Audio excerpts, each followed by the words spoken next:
5장 미리 알면 좋은 점.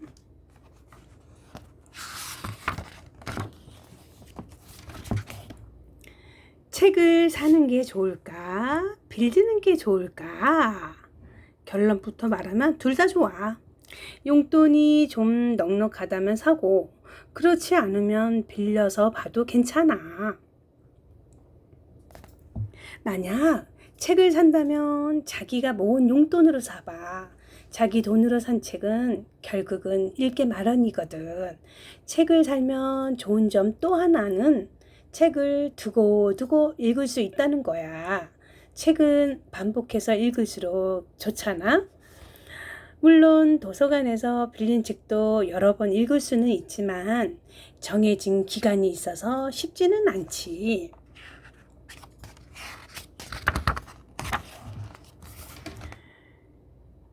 책 살 돈이 모자라면 어떻게 하냐고?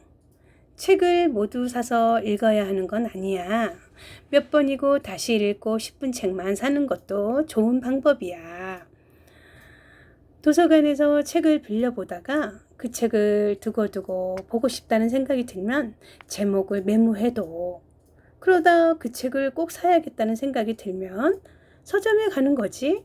한 달에 한 권은 용돈으로 책을 산다는 목표를 세우고 책을 사는 것도 좋아. 그래도 용돈이 부족하면 어떻게 하나고? 그럼 부모님께 도움을 받아봐. 책 사는데 도움을 주지 않을 부모님은 없거든.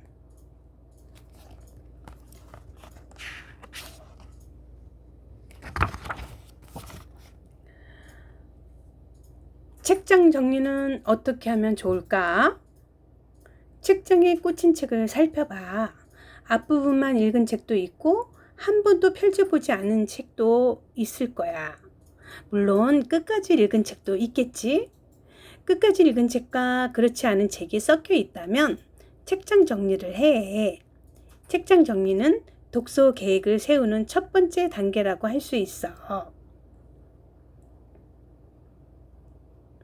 두고두고 읽고 싶은 책은 가장 잘 보이는 곳, 읽고 싶지 않은 책은 잘 보이지 않는 곳, 다 읽은 책이나 또 보고 싶은 책은 손이 쉽게 가는 곳에 두는 거야. 이런 식으로 책장 정리를 하면 독서를 하고 싶은 마음이 더 들고 책을 고를 때에도 실수를 하는 일이 줄어들어.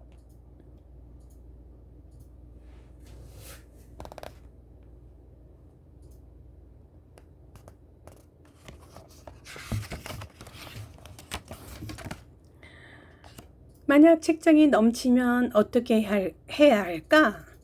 절대 읽고 싶지 않은 책을 다른 곳에 빼두고 다음에 만나자 하며 인사를 하는 거야. 언젠가 읽고 싶은 날이 오면 그때 다시 찾아 읽으면 돼. 다 읽은 책은 친구들에게 선물해봐. 친구가 어떤 책을 좋아할지 곰곰이 생각해보고 당분간 읽지 않을 책은 친구랑 교환해보면 어떨까? 친구의 몰랐던 독서 취향도 알 수 있고 새로운 분야의 책을 만날 수도 있을 거야. 책장 정리가 끝났다며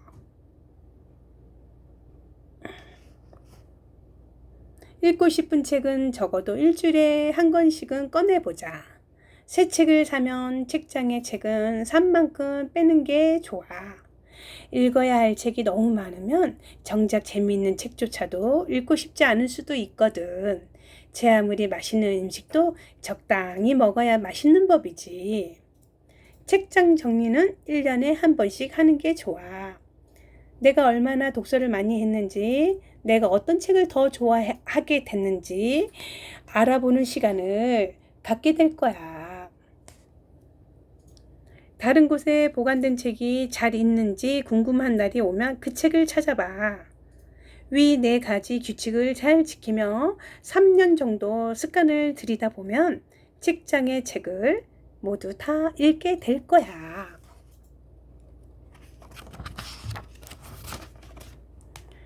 독서의 효과는 언제 나타날까?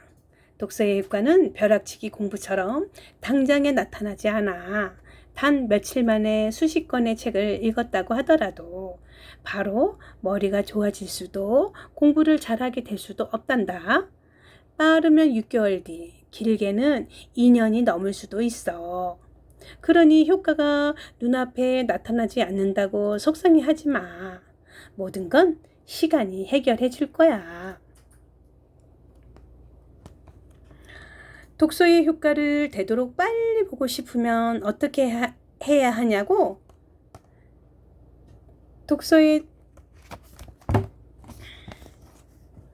독서의 재미를 빨리 느끼면 효과는 빨리 와. 독서의 재미를 느끼는 순간부터 진정한 독서가 시작되거든. 먼저 재미있게 보이는 책을 찾아. 그리고 당장 책을 읽어. 초등학생의 독서는 어른의 독서보다 훨씬 효과적이야. 사실 독서뿐 아니라 모든 배움은 나이가 어릴수록 유리하지. 초등학생의 뇌는 스펀지처럼 뭐든 잘 빨아들이기 마련이거든. 다시 한번 정리하자면 독서는 시간을 들인 만큼 재미를 느낄수록 효과가 빨리 나타나. 그러니 지금 이 순간 나에게 맞는 책을 찾아 펼쳐봐. 그래도 게임만 하고 싶다면 지금 이 순간에도 책을 읽고 싶은 마음보다 게임을 하고 싶은 마음이 더 들면 어떻게 해야 할까? 책 한 권 읽었다고 해서 게임을 당장 멀리할 수는 없을 거야. 게임도 재미가 있으니 계속 생각이 나는 거겠지. 그렇지만 게임을 오래 하다 보면 다른 것을 할 수 없게 돼. 또 하지 마라 하면 더 하고 싶은 법이기도 하고.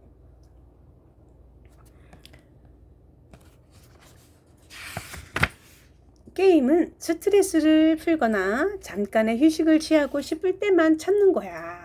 그래도 계속 게임이 하고 싶을 때면 이렇게 생각해봐. 머리가 좋으면 게임을 더 잘할 수 있다? 다시 한번 말하지만 독서는 머리를 좋게 하는 가장 빠르고 간편한 방법이야.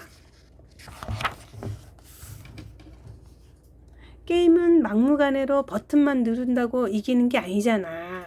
머릿속에 나만의 승리 전략을 세워야 하고 상대방이 숨기는 약점을 재빨리 찾아내야 해. 한마디로 말해서 머리를 잘 써야 하지. 그래서 게임을 잘하기 위해서라도 독서가 중요해. 게임 실력을 높이기 위해 독서부터 하자. 독서왕이 되면 게임왕은 식은 죽 먹기다. 이렇게 생각하는 거야. 어때? 벌써 책 읽고 싶어서 몸이 근질근질하지?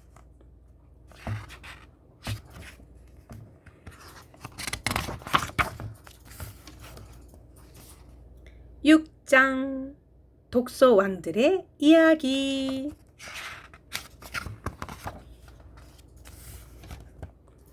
위인들의 독서 습관. 세종대왕. 세종대왕은 백성을 사랑한 왕으로 유명해요. 그는 한글을 발명했고 추국이, 해시계 등을 발명하는 데도 많은 도움을 주었습니다. 세종대왕은 어려서부터 책 읽기를 아주 좋아했어요. 어릴 적 별명은 책 귀신이었어요. 밥을 먹을 때도 볼일을 볼 때에도 책을 손에서 놓지 않았거든요.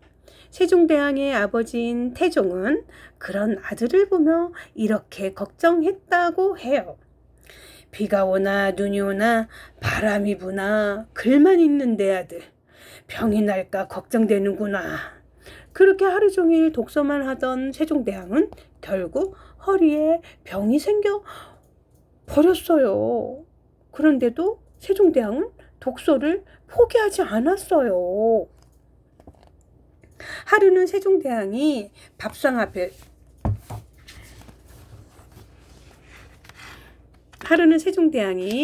앞에서도 책을 막 앞에 놓고 읽자 곁에서 시중을 들던 신하가 걱정이 되어 물었어요.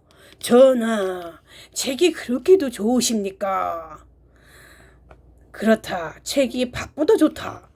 신하는 깜짝 놀라 다시 물었어요. 어째서입니까? 책은 맛있는 식사와 같다.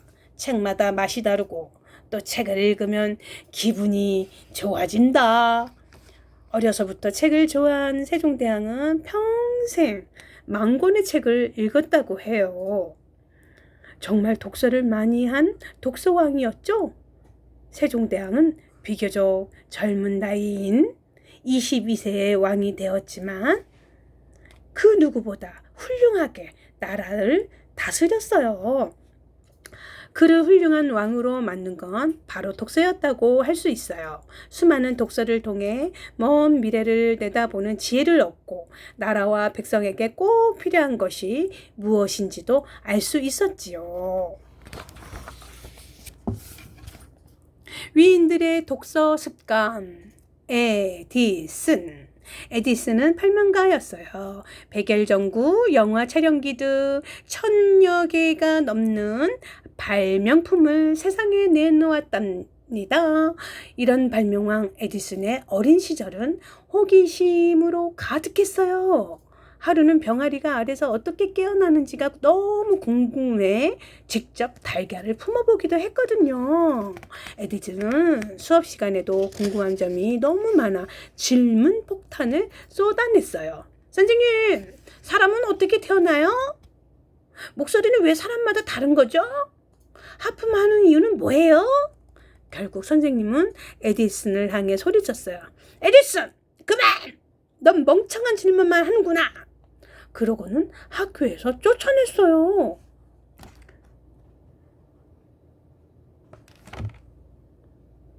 하지만 에디슨의 어머니는 에디슨을 포기하지 않았어요. 어머니는 선생님을 대신해 직접 에디슨의 교육을 책임졌어요. 다행히도 에디슨은 독서에 관심을 보이기 시작했죠. 그렇게 해서 에디슨은 점점 책의 매력을 느끼게 되었고 15세 무렵 전기에 관한 책을 읽고 나서 본격적으로 독서에 빠져들었어요. 그 후 에디슨은 매일 도서관에 갔고 20세가 되기 전에 도서관에 있는 책을 단 한 권도 빼놓지 않고 다 읽었다고 해요. 그리고 책에서 얻은 지식과 상상력을 바탕으로 연구와 발명을 시작했지요. 그 결과 벨이 발명한 전화기를 더 편리하게 만들었고 수명이 짧았던 백열전구를 40시간 이상 빛날 수 있게 만들었답니다. 만약 에디슨이 책을 읽지 않았다면 그의 놀라운 발명품들은 절대 세상에 나오지 못했을 거예요. 위인들의 독서 습관. 나폴레옹은 프랑스의 장군이자 정치가예요. 그는 전쟁에서 거의 패한 적이 없었어요. 그래서 내 사전에 불가능이란 없다 라는 말도 남겼지요. 나폴레옹은 어떻게 전쟁 영웅이 될 수 있었을까요? 어려서부터 키가 작고 왜소했던 나폴레옹에게는 친구가 많지 않았어요. 그래서 자연스레 책을 친구로 삼아 언제나 독서에 푹 빠져 지냈어요. 그 결과 나폴레옹은 11개월 만에 군사학교를 졸업하고 16세에 군인이 될 수 있었답니다. 나폴레옹이 즐겨 읽은 책은 전쟁이나 전쟁 영웅에 관한 책이었어요. 세계 곳곳의 지리나 역사에 관한 책도 많이 읽었답니다. 그렇게 읽은 책이 무려 3,000권이나 되지요. 나폴레옹은 전쟁 중에도 책을 손에서 놓지 않았어요. 전쟁터에 나갈 때마다 마차가 이끄는 이동도서실을 끌고 다녔는데 그렇게 가지고 다니던 책이 1,000권이나 넘었다고 해요. 그 덕에 나폴레옹은 뭐든 집중할 수 있는 능력과 상황을 정확히 꿰뚫어 볼 수 있는 통찰력을 갖게 되었어요. 더불어 어떻게 작전을 짜면 전쟁에서 승리할지 생각하고 앞을 내다보는 판단을 하는 능력까지도 지니게 되었답니다. 그렇게 해서 그는 유럽의 절반을 손에 넣어 자신의 나라인 프랑스를 유럽 제1의 나라로 만들었고 본인은 역사상 가장 위대한 지도자 중 한 사람이 되었어요. 천재적인 전쟁 영웅 나폴레옹, 그를 누구도 넘볼 수 없는 거인으로 만들어준 건 바로 독서였지요. 위인들의 독서 습관. 빌 게이츠. 빌 게이츠는 19세에 하버드대를 중퇴하고 마이크로소프트라는 회사를 세워 몇 년 후 컴퓨터 운영체제인 윈도우를 세상에 내놓았어요. 이후 윈도우즈용 프로그램이 속속 등장하면서 마이크로소프트는 컴퓨터 운영체제 분야의 최고 자리에 오르게 되었죠. 덕분에 빌 게이츠는 세상에서 제일 가는 부자가 되었어요. 그가 31세 때의 일이에요. 그런데 말이에요. 어린 시절에 빌 게이츠는 사실 공부를 재미없어 했대요. 그저 책만 열심히 읽는 소년이었어요. 그래서 하루도 쉬지 않고 도서관에 다녔죠. 10세가 되기 전에 이미 백과사전을 다 읽었을 정도니 엄청난 독서광이었던 게 분명해요. 그렇게 책만 읽던 빌 게이츠의 눈에 들어온 게 있었어요. 바로 컴퓨터였죠. 그때부터 빌 게이츠는 컴퓨터 언어를 배우고 프로그램 만드는 방법을 연구한 거예요. 만약 빌 게이츠가 독서를 좋아하지 않았다면 컴퓨터와 관련된 책을 접할 기회도 없었을 거고 컴퓨터 프로그램을 만들 일도 없었을 거예요. 그렇게 되었다면 오늘날 우리는 다른 방식으로 컴퓨터를 사용하고 있지 않을까요? 빌 게이츠는 독서를 통해 남들보다 앞선 생각을 하게 되었고 세상을 남다르게 바라보는 안목을 넓힐 수 있었다고 하면서 이런 말을 했어요.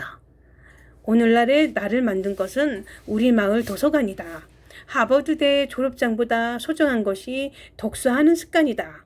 빌 게이츠는 아직도 하루에 2-3시간은 독서 시간을 가지려고 노력한다고 해요. 어린이 여러분, 공부머리 독서법 이야기를 이젠 마치고요. 또또 할미는 더 좋은 이야기로 우리 어린이들을 찾아뵙겠습니다. 어린이 여러분, 안녕!